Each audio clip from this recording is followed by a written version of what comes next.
This is the Joe Gaither Show on BamaCentral.com.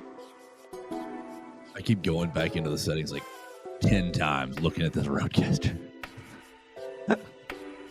Paranoia. But good morning. Welcome in to the Joe Gaither Show. How we doing today on the Joe Gaither Show on this?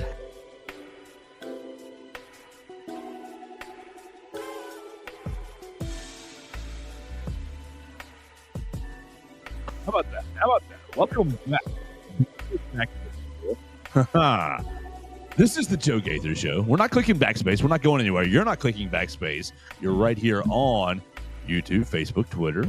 You're right here on Apple Podcasts, Amazon, Spotify, everywhere that you get the Joe Gaither Show on BamaCentral, BamaCentral.com. We appreciate everybody who is checking us out, subscribe, rating, reviewing us on their favorite podcast platforms, everywhere that they get us. We love the comments, questions, queries, and complaints. The complaints especially, you can leave us one at Joe Gaither 6, at BamaCentral, at MAWoods_ on the Twitter machine. Or, of course, you can call into the voicemail line at 205-462-7340, extension 800. Oh, well, there's a comment I want to lead the show with, Mason. I want to get your hypothesis on. But before we do, we want to thank Derek Daniel for sponsoring the program and hosting the program. Derek Daniel State Farm, right here off of McFarland Boulevard. We are right past the Tiger Rock on the left. You can call Derek and his team, Red Reese and Victoria, today. They'd be happy to take all of your insurance questions. They'd be happy to run you a fast insurance quote, auto insurance quote, homeowners insurance, life insurance, boat insurance, rent, really everything in the insurance realm. Derek Daniel and State Farm is there. So make sure you call and run your check on all of your insurances. I know you've all got a bunch of them. You probably haven't checked on them in quite some time. It would be a great time to check your rates. Call them at 205-758-3391. We're here with Mason Woods. We're going to be hanging out with Tom Canterbury of Crimson Tide Sports Network at the end of the program. We'll have him hang out with us toward the very back part. Oh, gosh. You can chime in on the comment section like Everett Osmer. Everett already giving us a great question, hitting you right here. Randy Orton versus Mason Woods. I wonder who would win. Oh yes, I would watch it. I'm taking Mason on the microphone, but Randy wants the bell rings. We appreciate Everett Osmer. Yeah, I don't know that I could convince those voices not to take me out. Once he starts talking, once he starts hearing those voices, it's over for me. We appreciate Everett Osmer chiming in on the Facebook machine. You can as well, anytime you'd like, on the Facebook, Twitter, YouTube at Joe Gaither 6. We love any questions, wrestling, sports, life, whatever you like. Mason, I want to talk about. We'll play our segment with Tom Canterbury towards the end of the program. Alabama softball, huge weekend for softball. Alabama taking on Oklahoma Saturday, Sunday, Monday series. So it's going to be really accessible for you after 8A. You finish 8A, you get over to the Rhodes House, watch Alabama and Oklahoma. And then Monday night, if you are looking for something to do after work, just pop on over to the Rhodes House. That'd be a great little time. It's always, I don't know, it's always fun for me to do something on a Monday night. It's like the worst night of the week to do something. But when there's something on Monday night, it's kind of, I don't know, fun to me. So we'll hear from Tom Canterbury. I want to look at the Beast. I want to look at Dane Brugler's The Beast. I haven't looked at it right as yet. We started that it was out. I haven't looked at it. It got put out, man, oh man. I guess 6 a.m., 5 a.m. this morning. If you're not familiar with the Dane Brugler, he is, oh my gosh, Dane Brugler. What nice things. What like effusive praise can I pour onto Dane Brugler of The Athletic, who has, this is third, fourth, fifth year of the Beast. I think it's at least third. I think it's fourth or fifth year of the Beast. And if you don't know anything about the NFL draft, if you're like I am and you only watch Alabama and you're like, who are these jokers? This document is worth the entire subscription to The Athletic. It's the whole reason I subscribe. I mean, quite literally. I do read a lot of the content, sure, but this is what is getting my money. This is where my money, this is when I feel, okay, every year this comes out, I'm like, I'm glad I paid for my monthly subscription for the last 12 months. So I want to look at the Beast and what I want to see what he says about the Alabama players. So are you subscribed? Are you logged in and subscribed? Yeah, All I'm, right, I'm getting it pulled up here. all right, perfect. Why don't you do that? I'll set up this comment that we got on our YouTube yesterday that I want to get your theory on. That I know. I mean, it may just be different strokes for different folks, maybe. But we get a comment yesterday. Look, you can comment as much as you want, and you can tell us that we stink. That is a-okay. But I want to ask you, Mason. Jeff Horn on the Twitter machine, on the YouTube machine, on Bama Central's YouTube. Not a good show today from yesterday, which is fine. That's you can do. Sure. I said, thanks so much for watching. What didn't you like about it? So remember, yesterday we talked Modi Abate going to Kentucky. We talked Jalen Milroe being used as the NFL's pawn, and we talked everything I saw and heard at spring practice. I'll be honest with you. The unnamed person that I talked to, that is absolutely real. I don't want to that was so out of character for me. I walked up to someone at practice thinking, man, I'm not seeing much. I'm just going to BS with this person. And I know who this person is. I can tell. I know that they've been at practice for the last couple of weeks. And maybe he's not going to say anything. Maybe he's just going to say, hey, how are you? Good to see you. That was sure. my risk. I'm sorry, Jeff. I did that for you to talk to that fella. I mean, feel like there was some decent intel about the quarterbacks getting kind of selected. This is your day to be with the ones. This is your day to be with the ones, sir. And then mixing Keelan in with. I thought that was a pretty decent little nugget. I don't know. So. Well, why do you think? I mean, look, it could be we just don't like it, and that's okay. Yeah, that's cool. No problem. Other shows, great. Where do you think we failed yesterday? Where do you think we dropped the ball yesterday? Did I not give the Alabama spring practice its due yes, respect? Is this one of the spring football diehards that I was pining about on the show yesterday that needs to still take a step back and let's think about things here, buddy? Oh, hey man. You saw what happened on social media yesterday, and Hunter DeCiver, not your fault. My man Hunter is at practice like the rest of us, filming like the rest of us, and he catches gold. Great job, Hunter. Really great job. Hunter catches Kane Womack ripping Ivan Taylor. Stop bleeping guessing. You're going to give up a bleeping touchdown. Blah, blah, blah, blah, blah. Losing his mind. Great stuff, Hunter. A+. But and Hunter literally says something to the extent of some tough love, I think. Yeah. Defensive coordinator, tough coaching, gets after freshmen. What he sees. Great job. And people, the defense is back. The Alabama defense is back. Oh, the defense is back. We cannot. Hold on. Wasn't the defense good last year? Yes, the defense was great last year. What did you people watch? Everybody always get Oklahoma. That was one game, and they played great that game. They gave up one drive. Come on, and then you get put on the goal. You get put on the goal line. Okay, of course we want to force a field goal there, but dear Lord, it's on the 4 yard. It's on the 2 yard line. Yeah, what do you? They were put in as bad of a situation on basically every drive, worst possible scenario, every drive essentially. That defense was great last year. Back is such a weird thing because they weren't gone. They were here last year. They were great.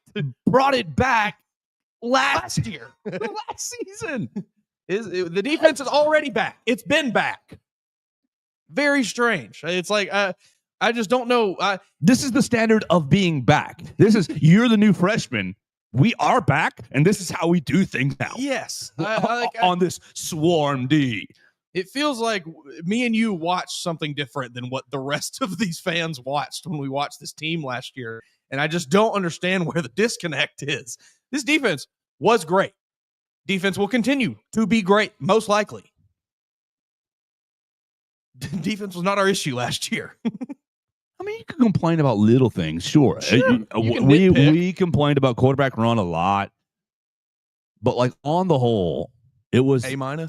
Yeah, A. Yes, and it was the best Alabama defense in how long? I mean, the 2020 defense 2020. really wasn't even that good. I don't even think it was dominant. The 2020 defense was adequate. The offense was insane.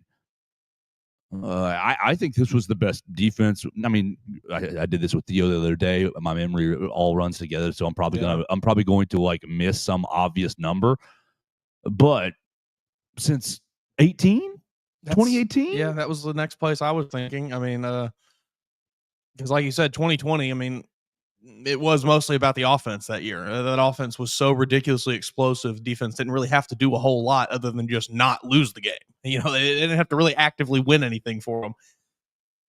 This is certainly the best defense we have seen. I think, you know, over the last 2 years, it is the best defense we've seen in a long time. In Womack at the helm. It's because he's cursing them out. That's why they weren't cursing them out before. Nick Saban never cussed at a player, not once. Perfect. Never.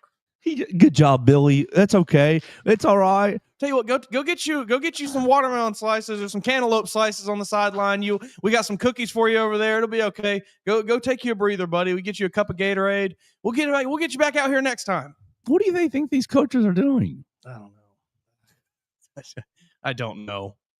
Kane Womack is not talking to these players any differently than any other defensive coordinator that has come through Alabama has before. His scheme is what is better. His tendencies are what are better. Like, it is not him cussing at Ivan Taylor that is making this defense elite. I mean, we're talking about a player who played SEC football, Kane Womack, whose father coached SEC football. Like, the language is the language is not any different than it was 50 years ago. Like, it's just a little different schematics, but the passion is still there. Yeah, that is not the that should not be your indicator that, oh man, this team is tough, because that's happening at every program across the country. The athletes gosh darn it, Billy. Way. They're all getting the gosh darn it Billies. The other comment, I didn't get this on on my show, but we get this on a lot of the practice videos. We get, they better not be serving soft serve ice cream. That ice cream truck last year is stuck in the Alabama fan base's mind, and it's like, brother, it was 118 degrees. It was his first fall. He's trying to, like, come on, guys. He's like, this is about this is like base level team building before I turn before I turn into the Terminator and really try to, like, make you guys do something. Like, I got to get you on my side first. I hope he brings out an entire, like, ice cream buffet, takes over the whole practice facility, lets them do a whole Sunday buffet. Coach, next tomorrow when we're over 4 hours, I'll take an ice cream sandwich. There we go. No, I don't. I don't even know what to say. Like, it is so, people hang their hat on the weirdest little things and decide, like, that's my opinion. They were playing music yesterday, Mason. But hey, no. I will say this. We got to give the Alabama fan base a lot of credit, a ton of credit. Well done. I haven't seen anything about music in a long time. This is true. Great job. Like, they finally gotten over that hill. Like, all right, the guys can listen to Back in Black at practice. Like, it's not like they're out there. These are elite, high-level athletes that are playing at, I mean, just under the highest level of their sport. For you to think that they're not taking this stuff seriously is insane. A little bit of music's not going to hurt anybody. God forbid Ryan Williams has an ice cream cone. I think it's going to be okay. Oh, Ryan wasn't participating where we saw. Yeah, well. So, because we got Ryan in bubble wrap right now. That's what he needs. That's where he needs to be. Bubble wrap and to the weight room, bubble wrap, training room. Like, whatever. Like, not saying he's weak, but like, just maintenance. Bit, that's fine. Right? Yeah. That's all it is. All right, so Mason, where could we have failed yesterday? Let's bring you back. Come on, Jeff. How do we? Yeah, I commented, and Jeff, look. If you want to leave a comment, you can comment anything you want. Joe, you don't look, whatever. I don't care. It's fine. But I will respond and ask why or what or how, because I do want to get better. So, Jeff, I responded. What were you not happy with? You can just pop it right there on the YouTube. I know you're going to watch this already today because you comment pretty frequently, and I really appreciate that. Mason, what did we miss yesterday? Yeah, I mean, was there a transfer portal prospect that he likes that we didn't talk about? Was there? Did we not give Mo D enough respect? Or we didn't give him enough? Were we not mad enough with Mo D? Is that the issue? Jeff, my heart is broken. Let me just tell you.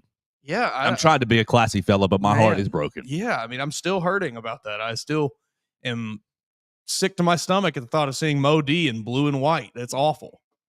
What was it? I don't know. I'm pulling up the beast, and I'll let you hypothetical real quick. What do you think it might have been while I pull up my beast? Oh, man, I mean, spring football is the thing that really seems the biggest to me. It's got to be that. And look, you're not going to make me care more about spring football. I'll tell you right now, Jeff. We talked about it yesterday. There is more and more young players getting reps than there ever has been in this spring. That continues to go to show you that this is not super consequential on what's going to happen this fall. It's going to be okay. Oh, man. That's the only thing I can think of because, we were a little hard on it, but still, again, it's just not that deep. It is just spring football. It is just a time to get the guys back on the field, let them let the new guys get their feet wet a little bit, get a taste of SEC football, get a taste of Alabama football. The real team building, the real, scheme implementing and things that is going to happen in fall camp. Well, they've definitely they've changed it up. Yes, absolutely. It took me like 3 different pages to get to the PDF. Yeah, I want the password. Okay, hold on. Let me find. There it is. There's the password. The beast with all those funny characters. Yeah. Okay, where was I? Look, Command C, Command V. That'll get you there. See, the PDF version looks cool, but I don't want to mess with it right now because it's 523 pages. Right. Okay, there we go. I've got the quarterbacks pulled up here in the PDF version. So let's go to Milroe because that's where we've been the last couple of days discussing. He has him as 5th. Mm-hmm. He's got him as their fifth as the fifth overall quarterback. All right, Cam Ward, Shedeur Sanders, Jackson Dart, Tyler Show. Is that how you say his name? Shaw, I think. Wow, Joe, bad job. Tyler Shaw ahead of Jalen Milroe and Quinn Ewers, ahead of Kyle McCord, Will Howard, Dylan Gabriel, Riley Leonard, yada, all the way down. I don't care about what you say about Cam or Shedeur or Jackson. I really want to know what you said. Here we go, right there. Jalen Milroe. This is Dane Brugler from The Athletic. And to me, I think it's the most comprehensive draft guide that there is. So if you're looking for any draft information, I would say skip everything else and just go to the beast. I'm just going to read this is 3 paragraphs, because I think that usually in these paragraphs, my experience is that we learn something about these prospects. And even though we've been with Jalen Milroe for the last 4 years now, I think we're about to learn something in these four paragraphs. Tompkins High School, December 13th, 02. Okay. All right. Jalen Milroe, who is one of 3 children, I love this, who's one of 3 children, 2 boys, 1 girl, was born in a naval base in military family. His father, Quentin, was a United States Marine Corps, 99 to 03, and was part of the first wave deployed to Iraq a month after Jalen was born. Wow. His mother was in the medical field for the Navy. After both of Milroe's parents retired from the military life, the family moved from Maryland to Katy, Texas, just outside of Houston. One of Milroe's first football memories is seeing highlights of Vince Young lead Texas to the national championship.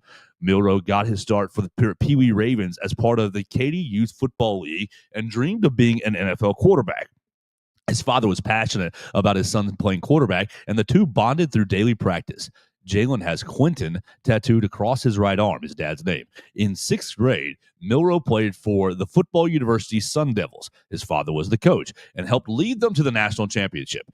Milroe enrolled at Obra D. Tompkins High School in Katy and played for the freshman team in his first season. He moved up to varsity, became a starting quarterback, transferred to a team that had gone 0-10 in 2017 and led them to 10-3, finishing in 2018. He was the district's newcomer of the year. He had 1,400 passing yards, 613 rushing yards, and 20 total touchdowns. This is as a sophomore in high school. As a junior, Milroe was named district MVP, leading Tompkins to 11-2 and the quarterfinals of the 6A playoffs. Finished the junior year with 2,600 passing yards, 29 touchdowns, and 8 interceptions, adding 7 rushing touchdowns and 1 touchdown catch. As a senior, Milroe led Tompkins to 10-1, losing the playoff semifinals, and snapped a 75-game losing streak, at least from his perspective, to Katy High. Milroe posted 1,200 passing yards, 300 rushing yards, and 18 total touchdowns his last season. All right, we're moving on. Tompkins was not known as a strong football school, but the program went 31-6 during Milroe's 3 varsity years. Also ran track as a sophomore. The 4-star recruit, ranked 13th overall quarterback in the 21 class, and the 14th overall recruit in Texas, 1 spot ahead of Garrett Nussmeier. Before taking a varsity snap, he drew his first scholarship offer from Texas State. His recruiting skyrocketed after his sophomore year with offers from Alabama, Florida, and several others. In June of 19, Milroe receives an offer from Texas, the program he'd idolized growing up, commits a month later. After Quinn Ewers commits to Texas, Milroe felt like the coaches cooled on their interest in him, decommitted 3 days later, and flipped to Alabama. He was the 14th ranked recruit in Nick Saban's 21 class. Milroe graduated cum laude, 3.52 GPA, with a degree in business and entrepreneurship. Then achieved a master's degree in sports management. He was awarded the Campbell Trophy, known as the Academic Heisman, the second player in Alabama history to win it, following Barrett Jones in 2012. Won the 2024 Pop Warner Little Scholars Award for his work in the classroom and the community. Milroe elected to skip his senior season. He invited and accepted his invitation to the Senior Bowl. All right, strengths. Electric ball carrier. I mean, we know these strengths. Let's look at what he says is the weaknesses. Weaknesses. Makes receivers work too often because of erratic ball placement. Completed just 52% of passes on 3rd and 4th downs. The money down, folks. Inconsistent pacing and footwork. That's a huge. That should be number 1. Yes. Upper body mechanics and eyes, often on different pages. That's the biggest part. Yeah, I would put that number 1. More see-it thrower than anticipation passer. Stares down initial targets, inefficient, eliminating things quickly mid-read. Few examples of him manipulating defense on tape, so not very much of that. Poor quick game touch, misses too many layups. Guilty of peeking at the rush and bailing out too early. More interceptions than passing touchdowns on the road in 2024. Smaller hands, fumbled 29 times over the past 3 seasons. Summary. A 2-year starter at Alabama, Milroe was a dual-threat quarterback in head coach Kalen DeBoer's vertical-based offense, though he showed gradual promise in 2023 under play caller Tommy Rees. His 24 tape was much more of a roller coaster of unpredictable highs. Georgia and Wisconsin, golly, that Wisconsin game. When he had that Wisconsin game, I thought, oh my gosh, DeBoer fixed him. It's going to be just get out of the way. Watch out. He's cured. It's going to be unstoppable. And lows, Tennessee and Oklahoma. After that Oklahoma, I never wanted to watch him play football again. I'm sorry. He had 20 rushing touchdowns, but 10 interceptions and just 5 passing touchdowns in SEC play. A dangerous weapon in zone read, options, and powers. Milroe is an explosive athlete with speed to rip off big gains at any moment.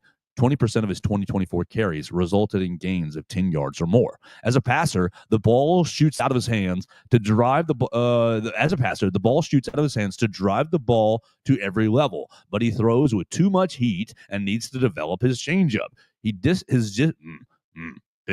His disjointed mechanics disrupt the rhythm of his drops, which lead to the inconsistent accuracy, anticipation, and processing. Oh, Dane Brugler, I love you. Overall, Milroe is unpolished as a passer, both physically and mentally, but he is a dynamic athlete with a unique blend of speed, arm strength, and intelligence, making him an intriguing developmental option for a patient coaching staff. His upside is tough to measure, but is higher considering he has the tools to switch positions if his time at quarterback doesn't pan out. What do you think of old Dane and his report? I think he's about 98% accurate. I don't quite know that he has the tools to play any other positions, really, because we've talked about his inability to really make people miss in the open field or make, kind of juke moves and things. He's really just kind of a straight line speed guy. And I don't know how much of a role there is for that other than maybe like a wide receiver, but then you've got small hands and you fumble a lot, so we're probably not going to put you there. Keep it going on a Wednesday edition of the Joe Gaither. What am I hearing? Sorry, I was getting the next thing set up. Sorry. Go ahead. I interrupt you. Go ahead. But yeah, I just think Sorry. I just don't see any real prospects for him at other positions. He's not shifty enough to play running back. His hands are small and he probably can't catch that well. He fumbles a lot, so he's probably not going to play wide receiver. He's also not, again, still can't really make people move. So like, what are you going to put him on go routes a couple times a game? Is that really enough for a roster spot? Is that really worth keeping him on the roster? I don't know. I think he nailed it with all of the weaknesses. I think all of those are extremely accurate about Jalen Milroe. I'm looking at the strengths. Some of those are they are accurate as well. But when you read those strengths, not many of those like grew up in strict upbringing with military parents. What does that translate to the football field? This is all superlatory. Yes, two-time team captain. Great. Cool. Played with competitive calm to his game. Does that mean he can hit a 50-yard deep ball? I honestly don't think that's accurate. I don't either. That part. I think competitive calm when things are going good. High RPM arm strength to easily make far hash throws with stationary feet. I do agree with that. I think that like if you told him you're on the left hash, you got to throw to the right sideline, he can get it there. And like this is a throw. But make him make that decision under fire. Oh, I think he lined up really well. Why Jalen Milroe was was a good college quarterback. You can scheme to make Jalen Milroe look pretty good in college. Once you get to the NFL and the things like his inaccurate throws, there's going to be a safety coming over to pick that off. There's going to be a corner that picks that off. You don't really have these issues in college as much because the defenses are just not as good. The players are not as fast. They're not as athletic. When you get to the NFL, there is so much less room for error than there is in college that he just, no matter what the scheme is, he's not going to be able to hit the open throws even if they're there. I'm in love with this second to last sentence talking about his throwing. His disjointed mechanics disrupt the rhythm of his drops, which lead to inconsistent accuracy, anticipation, and processing. I think understanding that, like how do I make this? People talk about, well, he's got a good arm. Yes. A lot of people do. If people talk about, I've seen it. His deep ball is great. Yeah. It starts right here. Disjointed mechanics. But it goes right in. Disrupt the rhythm in his drops. The mechanics, like everything starts, you're under center and I'm a 5-step drop. I'm a 7-step drop. I'm a 3-step drop. Or if I am in shotgun, it's a no-step drop. It's a 1-step drop. Like you got, and the way the play, I mean, you've all seen it. You hold on just 1 second too long, the slant window's slant window's closed. It is a I'm stepping 1 step and rip, 1 step and rip, or even the check down to Dupree and Robbie Oots over the last year, the 6-yard hitch route. Right, exactly. You got the 5-6 yard hitch route sitting right over the ball, and it's there's your safety net, buddy. But I'm sitting here waiting, watching. Maybe one will come open, maybe two will come open. Maybe I'll never get off number 1. Oh crap, I'm getting sacked. Robbie Oots, CJ Dupree, save me.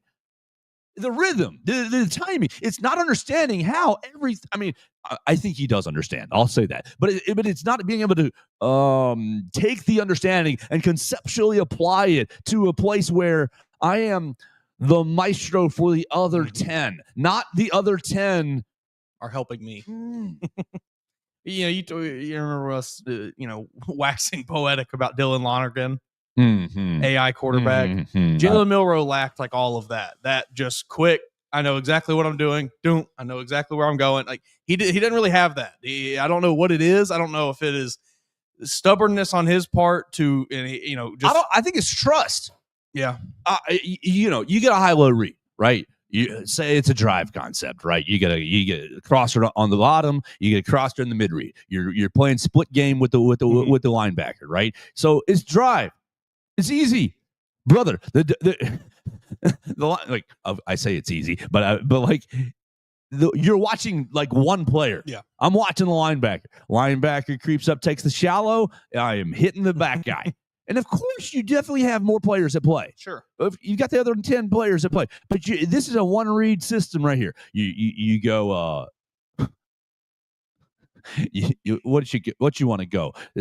You go hitch and go on the outside. Two's running a hitch, one's running a go. You're reading in the corner. He sits on the hitch. You throw the go ball. He bails with the go. You throw the hitch. Like it is. There's a reason these concepts have been around for decades. You can read one player on the defense, and hey, buddy, we can get it out right now based on this one player, what he's doing. It's like you never trusted it. Yeah. Yeah, that I think that was certainly part of it, and you saw that a little bit with the amount of times that he was hitching his throws, and I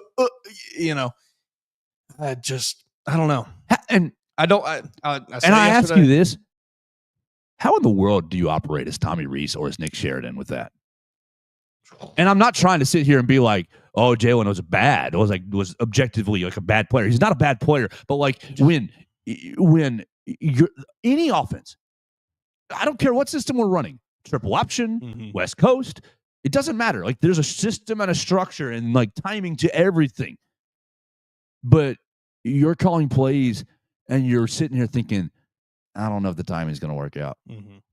How tough is that? The plays that you think that like, what do I know I can rely on? Read option, pin and pull. Screen, like people talk about how bad Tommy Rees was, and getting on Nick Sheridan's case this year. But like, think about it: the guy who has to know it best and has to make it just seem and hum is out there thinking. Is out there thinking so much that he cannot. Yeah. He's missing the. I don't know. I'm getting out of. I'm getting off the rails. I'm sorry. I'm taking a deep breath because I'm getting off the rails. What is it? Paralysis by analysis. That was Jalen Milroe. It felt like on basically every down this year. Yeah. I mean, we said it yesterday. We'll say it again today. I don't see Jalen Milroe as an NFL quarterback. Just is what it is. Just objectively speaking, I do not think that he will be an NFL quarterback. Now, Dane doesn't do a mock draft. His is just analysis. I know this is the worst person to go look for. But Mel Kiper, do you have Jalen anywhere in your 1 and 2 rounds 1 and 2? Here we go. Control F MIL Milroe. He has him at all right. See, this is exactly what the NFL wants. This was one day ago from Mel Kiper Jr. He has Jalen Milroe going number 34 to the New York Giants. This is exactly what they want. They want Jalen Milroe sitting in the green room, looking at his phone, stressing. Do not do this, Jalen Milroe and Jameis Winston in the same quarterback room. For America, that might just be a huge positive or huge negative. What do you think? I honestly don't know. I think they would play off each other well, but part of me thinks that both of them would think the other one was being like insincere with it. Yeah. Like Jalen would think Jameis was hamming it up a bit and vice versa. So they might bump heads a little bit. I don't know though. New York also the two of them in New York as well. Like that media, that's Jalen will bring those media members to their knees. They don't look. They don't know what they're dealing with. Exactly. They do not know what they're dealing with. They will get 1-0'd to death, and they will not know how to because they won't get anything out of them. For just my selfish perspective, that I would love to see that happen. That would be very funny. It would be so Jalen, you lost to the Cowboys, another divisional game, and it'd be just people losing. Right? Well, just want to focus on the control the controllables. We just try to control the controllables, and when Micah Parsons running down on you, it all falls back to the level of training. And so it's just gonna be all just. You'll have New York media members quitting. That's how nicely I'll say it. You have New York media members contemplating their future. We're gonna if Jalen does go there and somehow wins that starting job, it'll be weekly pieces of the New York Giants need to bench Jalen Milroe in favor of Jameis Winston. He'll never get away from it. He will never get away from it, until he does what Jalen Hurts did. Yeah, basically. because for a long time it was you just went to Oklahoma because you were just Tua ran you off. Which, but I mean, okay, one quarterback plays, whatever. And then it was I can remember draft night for Jalen Hurts year. People on the radio still on the day of the draft, he's not going to get drafted. He's not going to be a quarterback. I'm like, he's going to be a top 3 pick. He's going to be a quarterback. Sorry. What did he end up getting picked? Second round to the Eagles, right? Yeah, I think 38, so, right? Early late 30s. Yeah. Yeah. And people, I've seen so many people try to like compare these two. These are two such wildly different prospects. Right. The issue, the skill issue, the deficiency is very different. Mm-hmm. The deficiency is very different. I think Jalen Hurts has had and has a deep understanding of football and of the timing. I think what happened at Alabama, I think Nick Saban scared the hell out of him. I think Nick Saban scared the ever-living mess out of him. Do not turn it over. Yes. Do not turn it over. Do not turn it over. Your freshman quarterback, your defense is on the – how good was the 16 defense? Golly. And, of course, freshman offensive player of the year in the SEC and SEC offensive player. So like, he wasn't as careful the first year, Sure. but he got – it was freshman Jalen Hurts. This is who he is, and then it became he reduced himself year after year. It was I'll be a little less because I less risk, and then it became I'm not even throwing the football. Yep. I'm not even throwing the football. I'm running right in the back of my offensive lineman. And okay, great, we can all acknowledge that, but got to Oklahoma and Lincoln Riley told him let it loose. Exactly, it wasn't a skill issue. Mm-hmm. It's not it's all. I hate to say it, but he was. I think he was coached into being overly careful because you're a freshman. You don't want to lose the game. All these seniors, you got great defense, great running backs, and then by the time you get to what is it against Clemson, and you kind of boxed in. I can't fathom the pressure of being a true freshman starting quarterback at Alabama.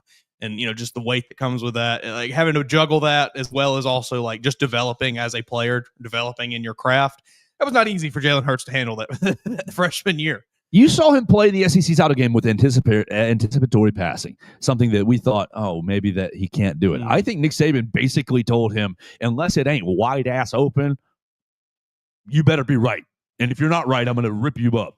And so he just browbeat him to death. And I think Jalen wanting to be right and wanting to be the best leader for the football team. Sure, I won't throw it unless it's wide, bleep open. Team first guy.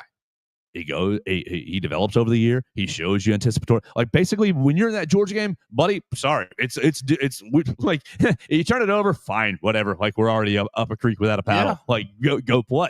And so he does. And then out at Oklahoma, shows the same sort of thing. Finishes second in the Heisman Trophy. Doesn't show real issues with being able to. Sure, you got to clean things up, but on the whole, I can read a defense. I can play quarterback. The difference. Like Jalen, I think you're always scheming things, always to, hey, how can I make this easy on you, bud? The path to making Jalen Hurts a serviceable NFL quarterback was much shorter than the path to making Jalen Milroe a serviceable NFL quarterback. Like you said, he just had a couple things to clean up, a little bit of polish to add on it. Jalen Milroe, there are deep mechanical problems that you have to fix. You have to actually break him down to the base of playing quarterback and change the way that he does things because it doesn't work. How did that work for Tim Tebow and his career? Yeah, he still holds the record for the lowest completion percentage over one season. 49% or something, 51 maybe. And I don't want to hear you say, well, he won a playoff game. Yes, he won a wild card game with the Broncos and basically was out of the league right after that. So, I don't know. All right. What do we got, Mason? I've got look at linebackers now. Just to tell you, Jihad Campbell does have him ranked number one, which who doesn't have Jihad Campbell as a number one linebacker? We just went 40 minutes. Let's save the next prospect for the next day. How about that? I didn't realize we went that long. I know. I'm looking at the timer like, ooh, we got to move. Because I've got basketball portal stuff. I've got LeBaron Philon. I don't think there's much to talk about with Jihad anyway. Everybody knows he's a stud. Monster. Chicago. 10. I know it's crazy, but who cares? It'll be fine. It'll be fine. It'll be fine. It'll work out fine. Okay. I've got why don't we real quick. Let's take 2 seconds. Thank Warren Tire and Auto. Then we will shout out our man Harrison. And Harrison's got a bad message for the Alabama fans who because he won our bracket challenge. Oh, and then he said, "Hey, will you shout this out for me?" And he won, so I will. But first, we're sponsored by Warren Tire and Auto right here. Wow, major tongue tied. But first, we're sponsored by Warren Tire and Auto. They've been a Tuscaloosa and University of Alabama staple since 1961. They're in their third generation of family ownership. Warren Tire and Auto is the go-to place for all of your automotive needs. They've got 2 great locations to serve you. If you're looking for tires, brakes, and alignment, you can get that done on 15th Street. Call them at 205-759-5505. If you're looking for front-end work, engine work, oil change, all kinds of automotive needs right there on University Boulevard. We do tires, brakes, and alignment on 15th Street. We do all of the other work on University Boulevard right there by the hospital, right there by Nukes. You can find them right there by Nukes, and you can call them at 205-758-2739 for all of your automotive needs. All right, Mason Woods, we did have a good showing. We ended up with, looks like 163 people. Pretty good. In our bracket challenge. I finished 159. So not last, but next to last. So very, very bad. I'm not ashamed of that one bit because I took some risks with some upsets. If I had stuck with the bracket that I filled out on the Sunday night, I would not have finished 149. It wouldn't have been first, but it would have been, 80, 120, something like that. I don't know. What I finished. Doesn't matter. Wasn't winning, though. But Thursday, I wake up and I'm like, I don't like this pick. I don't like that pick. I don't like that pick. And by the time I'm done, I have Alabama's winning my national championship. I'm like, yeah, I like it. Done. It just always happens, Because I think I had Florida on the Sunday. I might have had Houston because I wanted to be a little different. But then, by the Thursday, I'm like, not that. Crimson Tide national champions, Roll Tide, and I'm in last. All right, but our man Harrison Montague, you can find him all on the Twitter machine. What is your Twitter? Harrison Montague, all one word. I already shouted him out, already tweeted him out, but he won our money. It looks like he won a handful of bracket contests because he was tweeting several other people. He wasn't put together a pretty good bracket. Yeah. And he says, totally forgot. But can you, because I said, oh, yeah, you can leave a voicemail if you want to gloat to the fans, but I'll give you a shout out tomorrow on the show. And then this morning, early this morning, he was up probably celebrating his wins. Mm-hmm. He said, totally forgot, but give my San Diego State Aztecs a shout out if you could. I must applaud you. That is good. That is good. That is good. My heart. That's good. That's rich. That's rich. That man just put me right back on that 7-hour drive back from Louisville. I woke up driving in my mind, driving back from Louisville. I woke up. I was not in the media section on the floor. I was in the media section in the auxiliary that day, and thankfully there was no one up there, so I became a bit of a fan. Oh, Harrison, you got me. But congratulations, Sarah. Well done on your bracket challenge, winning our bracket challenge. Thanks to everybody who participated, sending it to their friends. The idea was to help grow the show out, and hopefully we gained 1 follower. Sure. You know my man, Levitard. If you got 0 followers and you gain 1 follower, you're growing fast. Absolutely. So, a lot of fun in the bracket challenge. We will do it again next year. Maybe, ideally, my thought is get a sponsor out and double the money. I'll throw my quarter in. The sponsor will throw their quarter in, and it'll double the money and double the pod. And yeah, that's the idea. That's pretty good. All right. So on the basketball train, I find this a little bit interesting. We spent 10 minutes yesterday crying about Mohamed Diabate, and I think that those were legitimate tears. I went home and shed more real tears. I hope Melissa patted you on the back. And She's very comforting in this trying time. Good. Melissa, well done. A little hot tea for Mason, something like that. I find this interesting as we're upset about Mohamed Diabate. What's the status of the 2023-2024 Alabama basketball roster? We were upset about Ryland going to the portal. We've debated that. That's not really the issue here. I don't know that we were upset about Pringle or Davin Cosby going in the portal or Chris Parker going to the portal. But look, they all win. I'm pretty sure they're all 5 of the 7 players, unless they're out of eligibility, are back in the portal. Mm-hmm. So I think I saw the only ones that stayed were because they had gone there to be with their families or be closer to their families or something like that. Right. Hey. So Mason, do we need to pump our brakes from yesterday and say maybe Modi, maybe trust Nate Oates is, hey, you can go, this person can stay, we'll pay for you, we won't pay for that. I don't know. I don't know what happened behind the scenes with Modi and the program. I know what I have inferred, and I inferred that yesterday, and I stand by that. But I'm wondering if, hey, look at what happened to the 2023-24 roster, and look at all those jokers back in the portal again because either didn't work out or wants more money again or didn't find the right situation, whatever. Sure.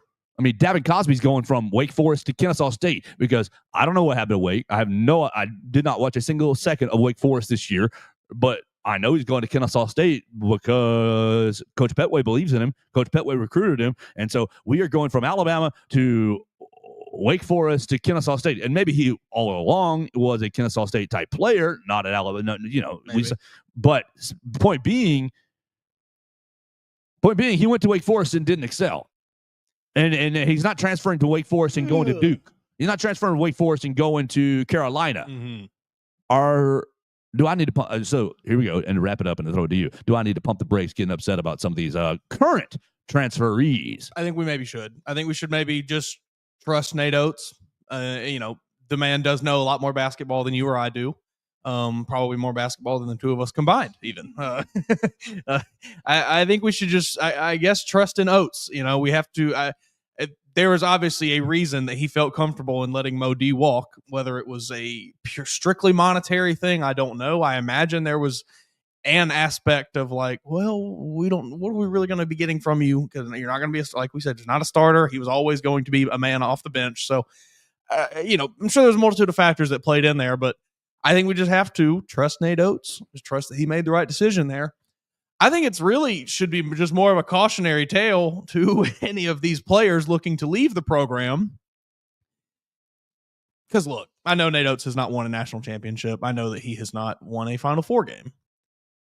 But to sit here and act like Nate Oates is not one of the, top 5 coaches in college basketball right now is just ludicrous. So you are almost definitely transferring to a worse situation where you're led by a worse coach, where you will be playing with worse players. And that's got to suck a little bit. So I think it should really be a cautionary tale to any players on the roster currently. Grass ain't always greener. I don't have much more on that. I just think it's fascinating. I am still upset. I search my heart, and I will be upset when I see Modi in a Kentucky uniform. But I think that's a loss. But I see Nick Pringle back in the portal, and Pringle's fine here. I mean, Pringle's fun, a lot of fun here. Yeah. Alabama's had a lot of players transfer out. Jason Holt comes to mind. I forgot about him. Hawkins, I really thought he was going to be good. Hawkins, Raymond Hawkins. Yep. It's just the nature of the beast. And so next year when Alabama loses whatever my favorite player is again, just remind me. And because Modi will be either going to the NBA or in obscurity. Back in the portal. It'll be like, what would be a good job in Kentucky? Would he be like distillery man, bourbon distillery? Oh, there we go. Yeah, like horse racing. I'm trying to think of a high end job, like a high end, a good like. Make him the face of a bourbon brand, a really high end one. But you're probably having conflict with us. Yeah, I didn't think about that. Yeah, you're probably sure there probably is a bit of conflict there. Right. Maybe get Mod, get him working with some thoroughbred horses and get him into that line of work. There's a lot of money there. Well, Mo, we miss you. We wish you the best, but now He could probably fight a horse if he needed to. I'm done fretting about it after seeing the last class all re-enter the portal again because they all made bad decisions or they all made money chasing decisions and didn't work out for him. Did you see Conway Vinny get a lot of people yesterday? Your people. When will you learn? My favorite, the best response on it, and it was one of the first. It was just, I hate how many of our dumb fans will fall for this, and exactly how I feel. If you didn't see it on the Twitter machine yesterday, Conway Vinny, I'm pretty sure his handle is All Things Tied or All Tied 24 or something. It's a troll. It's not real, but essentially goes out and says Mark Sears is petitioning the NCAA for an extra year of eligibility, and people buy it. People eat it up. Conway gets all kinds of people. That tweet made it into my group chat from a non-Alabama fan saying, "Did you see this?" Basically using it to take to disparage Mark, saying, "Look, he can't make it. He needs to get a job. He's got a real job." It's like, buddy, that's fake. Just before you get all upset, before you jump to your not real. This is just the world. This is the world that we live in, where it's so easy to get people like that with the verification system on various social medias. It's unfortunate. It used to be a lot easier to spot the fake ones. Now you have to actually do your due diligence a little bit. Last thing on the basketball track before we get to our conversation with Tom Canterbury, Crimson Tide Sports Network, as Alabama and Oklahoma are facing off in softball this weekend. A couple months ago, my man Hunter DeCiver writes a great feature on LeBaron Philon. Got really good pub. I'm proud of Hunter. He should be proud of himself. And you should go read it at BamaCentral.com. You can see a great drawing if you haven't already seen it from LeBaron at like 5th grade, 6th grade. But he's writing it, and we're conversing about it. And he's like, he got the idea at the start of the year. LeBaron goes on a tear. And then kind of had a little cool off of the SEC play. He's like, I don't even know if I don't know how I feel about this. And I said, yeah, you still need to go for it because he's going to be a one and done player. This is the only chance you're going to get for it. And by this feature, it'll be worth it to you. Sure. I do think the feature is worth it to him. Great story. Yeah. So regardless of what happens with LeBaron, well done to you, Hunter. Not so sure about that one. Looks like I was wrong. I'm seeing lots of mock drafts that don't even have LeBaron listed, and I'm saying, thank you, Father. Thank you, Jesus. Look, we'll pay whatever, 500, 600, 700, 800, 9? I don't think he's getting $1 million. But if we believe that Mark got 8 last year, I would say you are in the 750 range.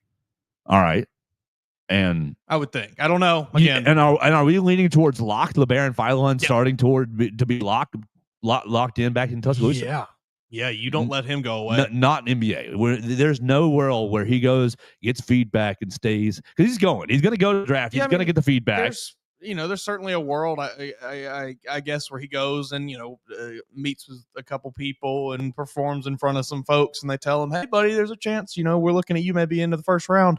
I think it's pretty unlikely at this point, but I think that's the only thing that will keep him from coming back to college. Now, I don't know if he, there will be a lot of other things that will just decide where he plays in college if he comes back. But I think anything less than hey, but you're going to get drafted in the first round, he's coming back to college. And I don't think that he's going to get that kind of feedback. Well, awesome. I mean, I do hope for you, Baron, that you are eventually that. Yeah. I mean, I'd be very, very happy for him if he is a first round draft pick this year. I want to make that very clear. Like, I'm not going to be upset if he does leave and go to the NBA, get drafted. That's awesome for him. I just don't. I think that just given what I have seen, the amount of stuff I've read about it, what I've looked at, I don't think that he is going to be. So yeah, if you're Alabama, you got to lock that in. Do not let him get off of the campus if he is coming back to college. Mason, what did you say 2 weeks ago about BYU and their money? That they're about to be a problem. Do you believe this bleep that I sent you last I night do believe it. at like 1 a.m. or I do whatever believe time? it. I do believe it. I sent Mason this tweet. Rob Wright from Baylor. How I don't even know what he did Are last you a year. good but player I believe even? that they spent this. I mean, the reporter is really got himself a decent little following. All right, Rob Wright last year at Baylor, 35 games, 11 and a half points a game. 11 and a half points a game, 4.2 rebounds, 4.2 assists, 2 rebounds a game. 11 points, 4 rebounds. I said that backwards because I always go rebounds first. 11 points, 4 assists, 2 rebounds a game. And what's your percentage here, buddy? 3-point percentage. Come on. Something's got to be outstanding about you. No, your 3-point percentage is 35%. This man is 6'1", 183 pounds.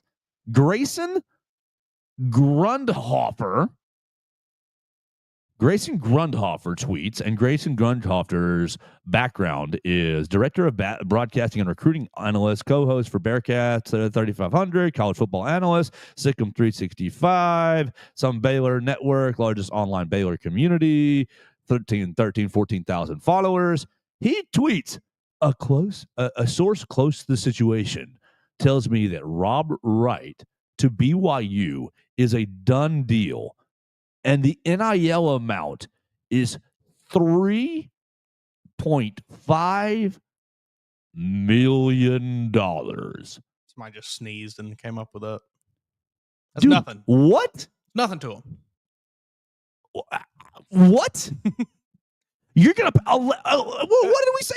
11 points, 4 assists, and 2 rebounds a game. For... Okay, what year are you even? You're a sophomore. This is a rising sophomore. This is he's got promise. Hold on. That was Rob Wright. What is LeBaron Philon? So what are we up to now for BYU's roster next year? That was 10 million, right? 10 yeah, DeBance is 7 and change, right? So LeBaron needs to go to Yale, Alabama right now. Right now. Please no, LeBaron. Please don't. LeBaron averaged 10.6 points a game. 3.8 assists, a little lower. 3.3 rebounds, a little higher. A little lower points, a little lower assists, a little higher rebounds. $3.5 million? I'm never going to the NBA. I'm playing in college forever. BYU, what do you want me to do, BYU? For my 35 games a year, where my meals are catered. And of course, they're catered in the NBA. But like, once you're in the hotel room of the NBA, you're on your own. It's on you, buddy. Right. Once you're, honestly, it's not even guaranteed that all your meals are going to get catered. Because I know some NFL teams don't even give players 3 meals a day or 2 meals a day. Right. So you're getting your $40 per diem or whatever in the NBA, and you can go to order DoorDash, or I can just have all my stuff just roll. Like, college is a dream. $3.5 million. Are you sure you believe this? I believe that they certainly have the money to do that, and I think that it would be nothing for them to get together a deal that way. But what does that do to the market? What? I don't think they care because they can outspend everybody. They don't care. But I'm being selfish here. How do we? No. How does Nate? Like, look, Nate, big fan, supporter. What you do? How in the world does he keep up? I don't know. You don't. I don't think you do. This is why I said it months ago. BYU is going to be a massive problem with all of this moving forward. It is starting now. Little old BYU. Four-star tight end, and he's from Utah, sure, but like it was heavily recruited by a lot of the top programs across the country. Brock Harris going to BYU, like they are going to be a force, and it is just because they can spend more than anyone else. You gotta get some kind of cap. Well, Alabama, so lucky to be playing to draw BYU in the Sweet 16. So lucky.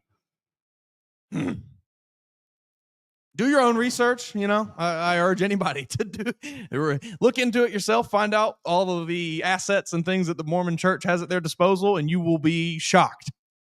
God, $3.5 million for Robert. Were you a 5-star? Were you a McDonald's All-American? Rob Wright. Come on, please be a McDonald. Be something. Rob Wright, recruiting. Let's find out. Recruiting. You had an okay freshman year. You had a good freshman year. A really good freshman year. All Big 12 freshmen. Great. Right? Yeah, that's really good. That's really good. I'm not trying to disparage you at all. But like $3.5 million? Is it that good? I don't think so. As a prospect, four-star prospect, number one point guard, number 23 overall player out of Florida per 24/7. Montverde. Oh. You see this school, Montverde Academy. My man's played with Cooper Flagg last year. There we go. So there we go. We want to get that Cooper Flagg rub. Yeah, there we go. This is the world we live in now. But how do I keep caring about Alabama basketball when I know that NATO does not have $3.5 million to give to one single player? Maybe we can't be fans of players anymore. Right. You just you gotta only think about the name on the front of the jersey, not about the name on the back. But I want the name on the front of the jersey to win, and in order to do that, we gotta put some jokers in there with some talent. I mean, you're still gonna get them. It's not like there's only 15 spots on a roster. BYU can't get every player in the country. It's, not every team can pay them the money they can. So, Did you see Duke? They come to Alabama and say, hey, BYU's offering me $5 million. They're going to say, we can't pay it. Duke's going to say, we can't pay it. North Carolina's going to say, we can't pay it. UCLA, we can't. Like, any of these teams will not pay that. Did you see Duke's kind of NIL kind of buzz? No. $20 million for John Shire. Unlimited resource. The limit does not exist. You've done enough. Whatever you like, sir, is what I read. It's an interesting decision. He's good. You did have. You blew it. Yeah, you had the greatest college basketball team ever assembled, and you couldn't win. I don't really, Dr. Kenny Pomeroy said number one team in the last 20 years. I don't really know that I'm back. That I'm, giving you carte blanche for that. Yeah. All right, Mason. I'm about to send us out of here, and we're going to talk to Tom Canterbury of Crimson Tide Sports Network. Unless you got any more for the people, we need to start sending this thing to the finish line. No, I think that's all I got for today. All right, bet. So what we're going to do is tell you about Warren Tire and Auto, and then we are going to play our interview. We talked to Tom Canterbury yesterday about Alabama and Oklahoma's softball series this weekend, and we touched on Monday Night Raw just a little bit. So we are going to hear from Tom Canterbury right after these messages.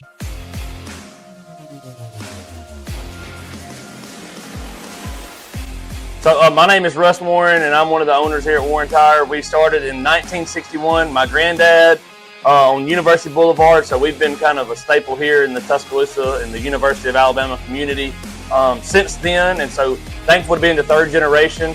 And we have 2 locations now in Tuscaloosa. We're right here at the 15th Street location right now, where we just do tires, brakes, and alignments mostly here. Our university location does oil changes, engine work, air conditioning work, front end work, the whole 9 yards. And so any of our 2 locations, you can come check us out.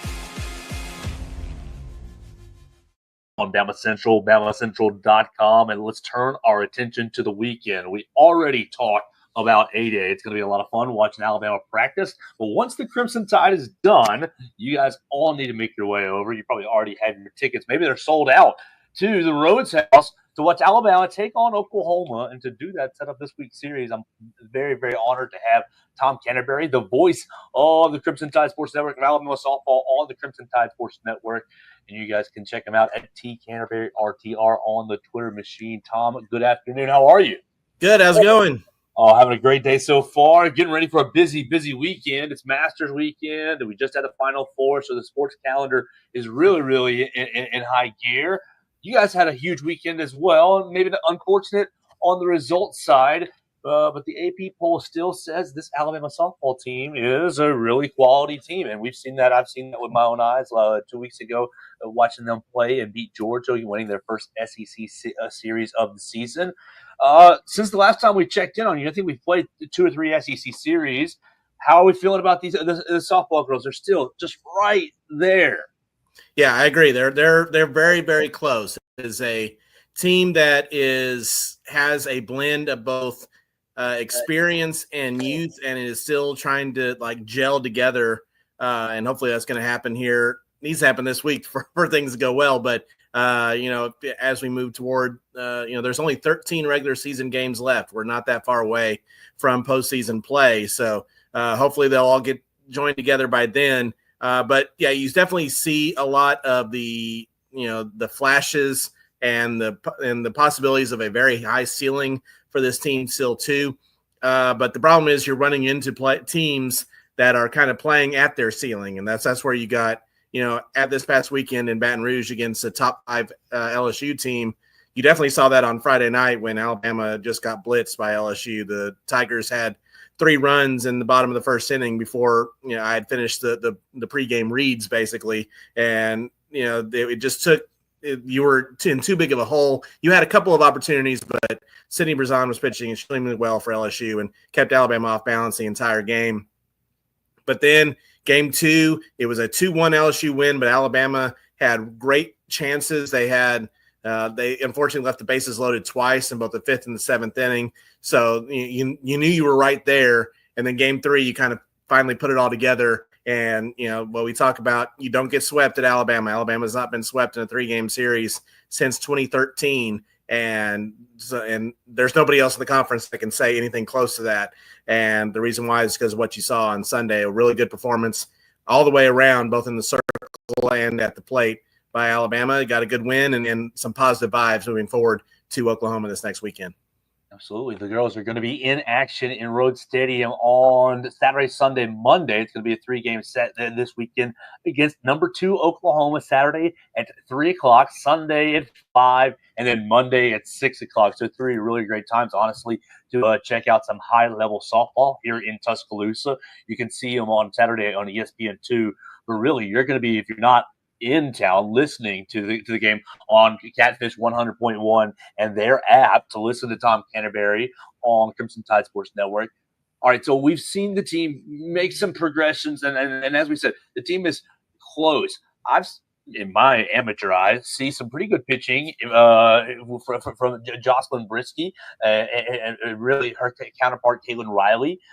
Maybe behind those two question marks, I see just maybe one of the best looking athletes on campus, and Audrey Vandegrift, just walking offense. Really, how do we get the pieces to gel together in a more cohesive manner, or is that really, I guess, the mystery question?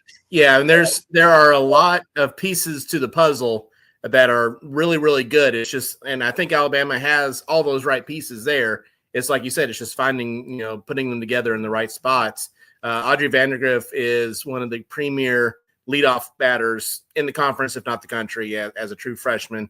We saw what she was able to do. She struggled both Friday and Saturday at LSU, but then she had a big 3-run homer, which ended up being the insurance Alabama needed to win that game 8-5 on Sunday. So she is a true 5-tool player. It is absolutely impossible to find a way to defend her. If you aren't able to strike her out, which has been her only possible bugaboo this year, has been the Ks are probably a little bit higher than she wants them to be.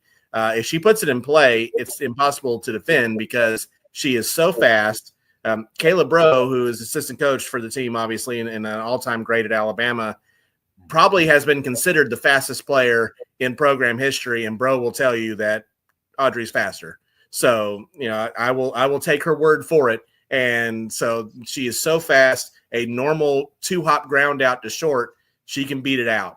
If she gets it on the ground, more times than not, she's going to beat that out. Plus, she has that power piece as well. So Vandegrift at the top of the order sets the table so well. It's vital for the rest of whoever batting behind her to eat that meal that she puts out for her. Larissa Pruitt has done a great job of that at times. We've also seen her move up and down the order. She's done well in the 5-hole.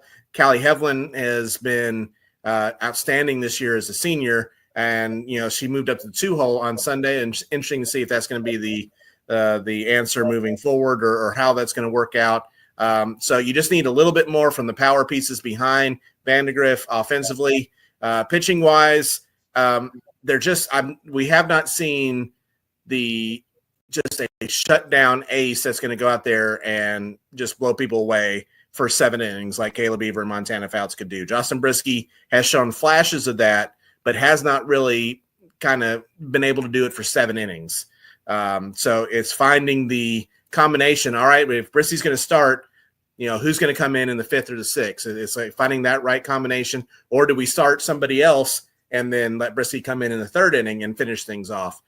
So again, the pieces are all there. It's just finding how to put them all together. Also, a shout out to Caitlin Riley. I think has probably been the most consistent pitcher for Alabama this year, to the point where she also is not going to be one that is probably going to go 7 innings on a regular basis. So finding the right combos and pulling the trigger at the right time. And, there's a little bit of you have to change your mindset a little bit, because if you're Patrick Murphy, you're used to being able to put a starter out there and then maybe put somebody in the 7th inning if you have to. But, now it's changing the mindset a little bit. All right, let's start with somebody that's going to go once or twice through the order and then make that change regardless of what the situation of the game is. And so there's just a lot of different ways you can go. The pieces are all there, but it's kind of a day-to-day situation.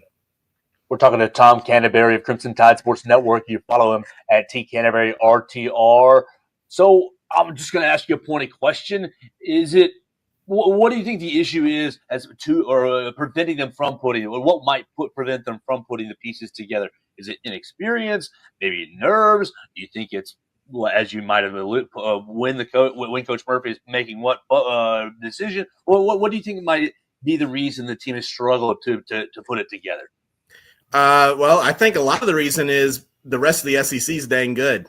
And so I think, you're playing games where if you're just a little bit off and the opponent isn't a little bit off, you can get run ruled really quickly. And you could not even be playing poorly.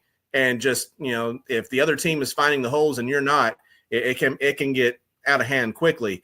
Now, that being said, I think that, it is some of a mindset, I think, that has to be, and that's, I can't get in the athletes' heads, but I think that's kind of the part, is that it's not anything that's happened so far this year. I can tell you at 100%, it is not from lack of effort, because I've seen players literally this weekend. I saw them getting swings in the parking lot at the hotel, trying to figure things out and work things out. So the players want it to go well. So maybe they want it too much. Maybe they have to pull back. I don't know. There's a lot of different ways you can go. I think a lot of it is mindset. And, when you come to Alabama to play softball, the expectations, because they're very, very high. And the reason why you come to Alabama is because you're a great softball player. So it's just, finding that right mindset when things aren't necessarily going right. And, the track record certainly says that Alabama will find that way to make that happen. Well, just like last year, as things were kind of maybe not going smoothly as you'd like from an Alabama fan perspective, just like last year, I'm seeing Miss Katie Wyndham Wright, Alabama 18th in RPI, sitting right there still holding strong to be in a good spot to even host a regional. So things are going well. So let's look to this weekend. Great opportunity. When the Oklahoma and Texas were announced to come to the SEC, this was kind of one of the roses, one of the kind of the high points that the Alabama fans were looking forward to. Oklahoma and Alabama in softball. So Oklahoma comes to town, number 2 in the country. Obviously, the last time you were on with us, you mentioned that they had a high turnover. I'm looking at their Sooner stat sheet and still see three ladies with over 10 home runs. And so I'm seeing maybe a lot of power right there with the Sooners lineup. What's coming into Tuscaloosa this weekend? Yeah, they're obviously still really, really good. As we talked about last time, when you graduate literally the most successful senior class in the history of the sport, the only class that has ever won 4 national championships in a row, no matter what you do, and you're going to be compared to them fairly or unfairly. So if you compare this Oklahoma team to, say, last year's Oklahoma team, there are more flaws on this Oklahoma's team. They're obviously still a top 5 team in the country. They've lost, I think it's 3 games as a whole, 2 in the SEC, or maybe all 3 of them. 34-3. They are they're 9-3 in the conference. Right. So they've lost 3 conference games, it's been a while since they've lost 3 conference games in a year. But that shows you how much better the SEC is in the Big 12, top to bottom, because one of those losses for Oklahoma is to Missouri, who's either last or next to last in the conference. So, it is a team that probably doesn't have the era of invincibility that some of the other Oklahoma teams have, but they still have that OU logo on their batting helmets, and they'll come out there. And this is the first time Alabama has played Oklahoma in Tuscaloosa since the 2015 Super Regionals, when Marissa Runyon hit the home run to send Alabama to Oklahoma City. First time Alabama's played Oklahoma in a regular season game since 2016. So this is one that, as you mentioned, when it was announced that Texas and Oklahoma are coming to the SEC, it was circled that the first time Alabama hosts Oklahoma, it is going to be just a massive weekend. The fact that it's in Tuscaloosa on a-day weekend, it's a Saturday, Sunday, Monday. Patrick Murphy just won his 1,300th game at Alabama. The only 2 active head coaches who have won 1,300 games or more at their current school is Patrick Murphy and Patty Gasso, the head coach of Oklahoma. So it is just, for all the reasons, a marquee matchup. Do I wish Alabama was ranked a little bit higher entering this weekend? Sure. But Alabama, as I mentioned, certainly has the capability to give Oklahoma all they want and win this series. But they have to come closer to reaching that ceiling that is available to them talent-wise for the Crimson Tide. Alabama in a 3-game set, Saturday, Sunday, Monday. You can still buy tickets on RollTide.com. I just clicked on it, and so you can still buy tickets. I think I saw that it's very, very close to sellouts on both Saturday and Sunday. So, get on that really quickly. And Monday, there are still tickets available there too. So Monday night's going to be, that's the mic'd up Monday they do on the SEC network. So Patrick Murphy, we mic'd up, but DVR that one and coming out, because it's going to be quite the atmosphere for all 3 games. Absolutely. We will have to put Monday Night Raw on DVR next Monday, which will be it's on Netflix. You can get it whenever. You can just exactly video on demand. That's why it's so good. So and that is one thing that Tom and I have a mutual interest in, mutual love for. We're 2 weeks away from WrestleMania now. Last time we were on, we were talking Jey Uso and Gunther, and that story has heated way, way up, and I think really done a really nice job setting that up. I'll just ask you, how did you feel Monday Night Raw this past Monday? Seth Rollins, CM Punk, and Paul Heyman all in the ring, kind of bantering about this 3-way match. How do you feel about WrestleMania now? We're two weeks away. I think, that there has certainly been overall some issues with the build. I understand people are saying, well, then this particular build has been weak or this one has been weak. But I think, one is that, as I've talked about, there is so much more time between the last pay-per-view and WrestleMania than there has been in the past. So they're trying to, gauge. We've known Jey Uso was going to go against Gunther for almost 2 months. So that is a long time to build up a single match. So I think they're trying to figure out exactly how to do a build where it doesn't peak, way too early before the actual match happens. And I think they've actually done a really good job with Jey and Gunther doing that. So I think even with the issues they've had with the builds, I think now they're kind of getting to the right spot where they need to be, doing a great job of blurring the lines of reality and working and shooting, that type of stuff. Because a lot of the CM Punk, Seth Rollins, Paul Heyman, Roman Reigns, a lot of that stuff, it's all based in reality. Like there is truth behind a lot of what they're saying. Now they're working and they've ramped it up, but the fact that there is reality behind it makes, those are the best, real life feuds make money. So that is what they're doing. And I think they're doing a great job with that. I've really enjoyed, because none of those 3 guys are true baby faces or true heels. True. So and then you add the Paul Heyman of it all thrown in. It's, it is truly unpredictable how they're going to go with it, which means it's awesome. Last real quick, I'll get your reaction to the Charlotte Tiffany segment from last Friday that went off the rails. I loved it, but what did you think? I still wonder how much of that really was off script or how much that was real. That means they're doing it right, I guess. But yeah, it was crazy, and it made. What does it make you do? It makes you want to watch the match. That's what this is all about.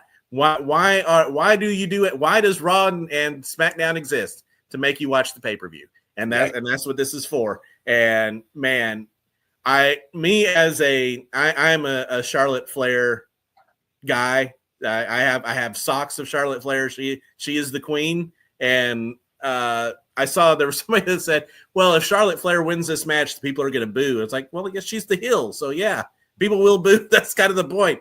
I think Tiffany's going to win, but we'll see. I think they have done a great job, whether they meant to or not, of making this what could have been kind of a afterthought of a match very, very important.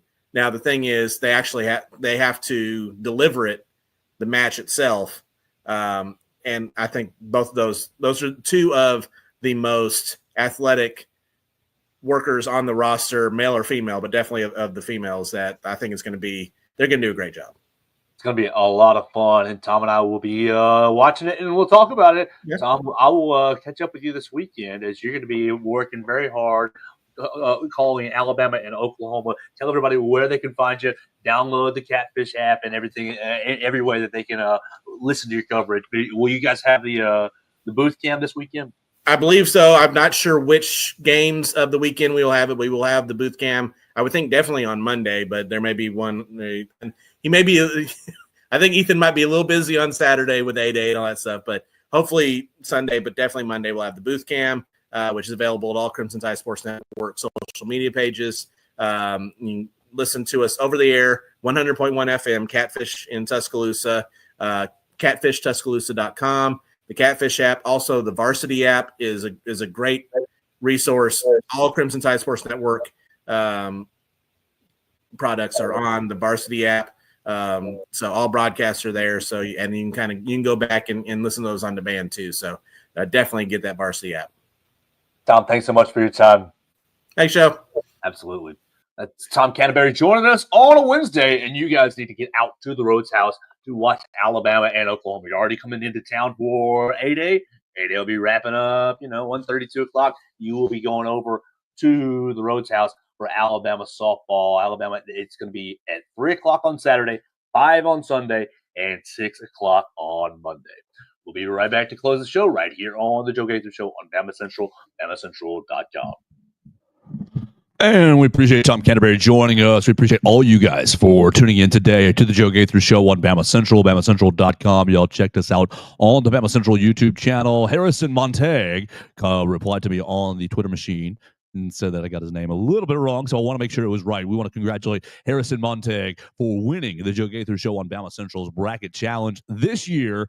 We want to thank everybody who participated and who played. We definitely want to thank Warren Tire and Auto for sponsoring the program. We want to thank Derek Daniel for hosting the show. Derek Daniel at State Farm. You can call him for all of your insurance needs. 205-758-3391. We're going to get out of here for the day. We'll talk to Katie Wyndham tomorrow on the program, and you, the listener, the viewer, right here on the Joe Gaither Show on BamaCentral and BamaCentral.com.